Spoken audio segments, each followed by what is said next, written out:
हरिओम पिलामाने साहित्य कलांश को समस्त को स्वागत।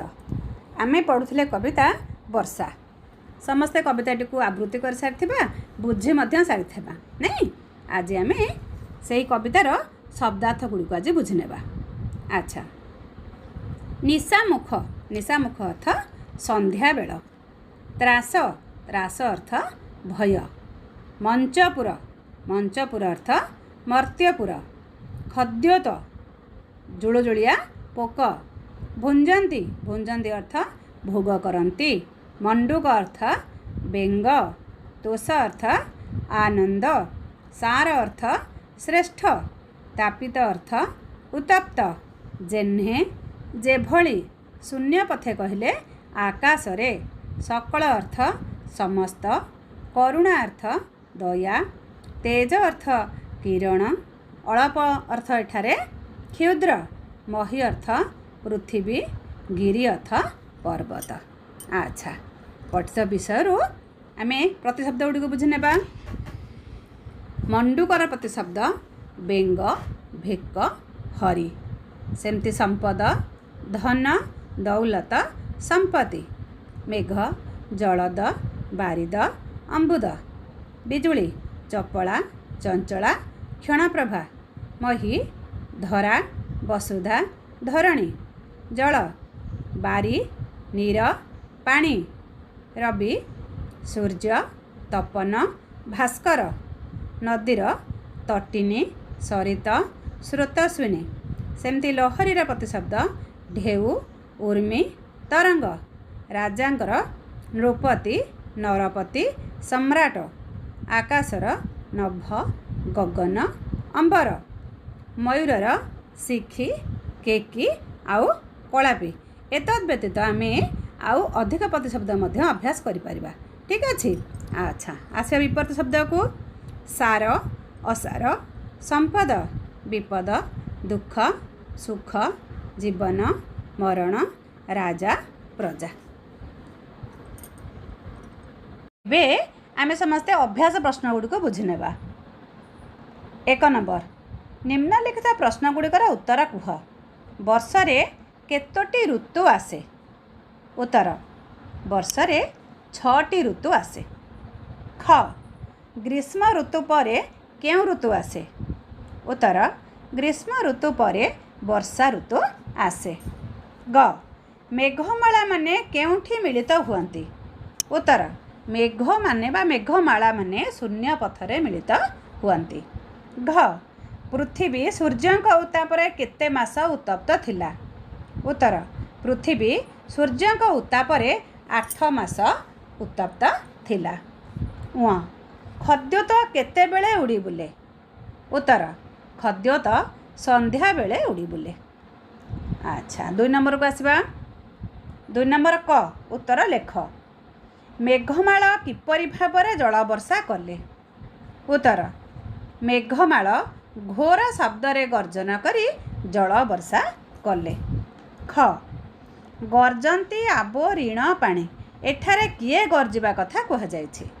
उत्तर एठारे बेंग माने गर्जिबा कथा कह जायछि। ग एही कवितारे काहाकू राजा बोली कह जायछि? उत्तर एही कवितारे पृथ्वी को राजा बोली कह जायछि। घ वर्षा ऋतु को सकल ऋतुंकर सार बोली कवि काहींकी कहिसेंती? उत्तर वर्षा ऋतु रे पृथ्वी पृष्ठ शस्य संपदरे परिपूर्ण होइथिबा कारणरू एही ऋतु को सकल ऋतुंकर सार बोली कवि कहिसेंती। उ मयूर काहाकू चाहे नृत्य करे? उत्तर मयूर मेघ को चाहे नृत्य करे। एबे 3 नंबर को आसवा। सरल भाषारे बुझाई लेख। यह आमर सरलार्थ अच्छी। आम 3 नंबर कर सरलार्थ प्रथमे लेखिनेबा बुझिनेबा लेखिनेबा है। मही मंडल दुख चाही जल छाड़िला तोष होई। आम सरलार्थ लिखा समय मही मंडल डट डट डट डट लिखा शेष कौन तोष होई। तापर लिखा उक्त पद्यांशटी पठित आम साहित्य पुस्तकर वर्षा कवितारू आनीत। एठारे कवि जगन्नाथ दास वर्षा ऋतुर वृष्टिपात संबंध में वर्णना करिसेंती। दारुण निदाघर शुष्कता को दूर करी धरापृष्ठ को अवतरण करिछि वर्षा ऋतु। ऋतुश्रेष्ठ वर्षार आगमन रे महीमंडल शस्य सम्मतरे परिपूर्ण होइथाए। धरणी राणी को स्वागतपूर्वक मेघमाला सबु संचरित होई बिजुली शब्द सहित वृष्टिपात करिथाए। कविंग भाषारे सते जेमिति ग्रीष्मर रौद्रतापरे तापित धरणीर दुख को लाघव करने निमंते घड़घड़ी शब्द करी मेघ पृथ्वी पृष्ठ को जलदान करी परितृप्त करिथाए। शेष निष्कर्ष लिखिबा एठारे कविंग वर्णनाटी प्रशंसनीय अटे। सेमती ख नंबर को आसिबा अल्प नदीए पुरिले लहरी मते उछुलिले। सेमती आम लिखा समय अल्प नदीए लिखि डट डट डट डट उछुलिले। उक्त पद्यांशटी पठित आम साहित्य पुस्तकर वर्षा कवितारू आनीत। एठारे कवि जगन्नाथ दास वर्षा ऋतुरे नदी गुड़िकर दृश्य संपर्क में वर्णना करिसेंति। ग्रीष्म ऋतुरे सूर्यंकर उज्ज्वल किरण जोगु पृथ्वीवासी अतिष्ठ होई पड़िथांति। सेही कष्ट निवारण निमंते वर्षा ऋतु धरापृष्ठ को अवतरण करिथाए। एही समय मेघमाला सबु शून्य पथरे संचरित होई वृष्टिपात करिथांति। फलतः ग्रीष्मतापित धरणी परितृप्त लाभ करिथाए। वर्षा ऋतुरे अनवरत वृष्टि लागि रहिथाए। सेही वृष्टि जलरे क्षुद्र नदी समूह जलरे पूर्ण होई लहरी माला परि उछुली उठंती। सते जेमिति वर्षा ऋतुर आगमन रे क्षुद्र नदीटीए मध्य खुशीर लहरी सृष्टि करि परिथाए। एठारे कविंक वर्णनाटी वास्तववादी अटे। अच्छा गगु आसिबा छतु जे छत्र प्राय होई राजार प्राय दिशे मही। आमे सरलार्थ लिखिबा समय कौन लिखिबा छतु जे छत्र डट डट डट डट प्राय दिशे मही। उक्त पद्यांशटी पठित आम साहित्य पुस्तकर वर्षा कवितारू आनीत। एठारे कवि जगन्नाथ दास वर्षा ऋतुरे पृथ्वी पृष्ठरे फुटुथिबा छतु मानक संबंधरे वर्णना करिसेंति। ग्रीष्म ऋतुर दारुण दुख को लाघव करने निमंते पृथ्वी पृष्ठरे पदार्पण करिथाए वर्षा ऋतु। एहार आगमन रे सारा धरणी राणी सबुजिमारे भरी जाए। शस्य संपद रे भरा पृथ्वी पृष्ठ को देखी समस्त मन होई उठे प्रफुल्लित। अत्यंत रमणीय दिशे वर्षा ऋतुरे चारिआडे फुटिथिबा छतु गुड़िक कविंक वर्णनानुजाई पृथ्वी रूपक राजांकर छतु गुड़िक छत्र प्राय शोभा पाई। अर्थात पृथ्वी राणी राजा और छतु गुड़िक राजछत्र भाव में ऋतुश्रेष्ठ वर्षार सौंदर्य को वृद्धि करिथांते। एठारे कविंकर वर्णनाटी उच्च कोटिर अटे।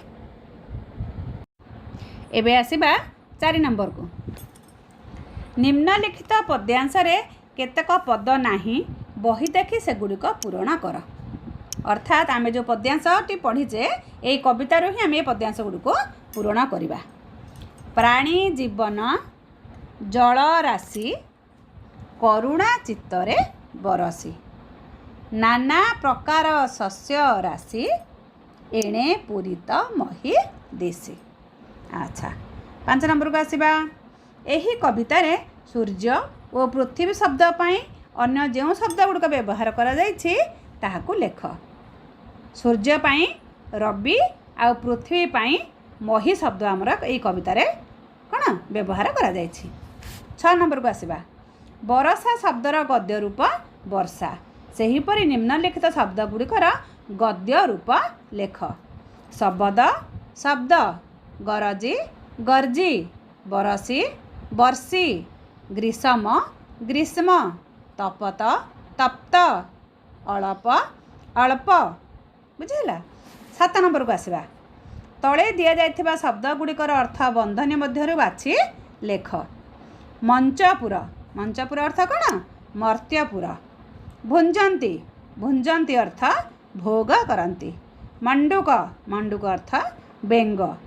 निशामुख निशामुख अर्थ संध्या बेल। अच्छा 8 नंबर को आसिबा 8 को जेपरी अष्ट कह जाए सेपरी निम्नलिखित शब्द गुड़िक कौन कह लेख।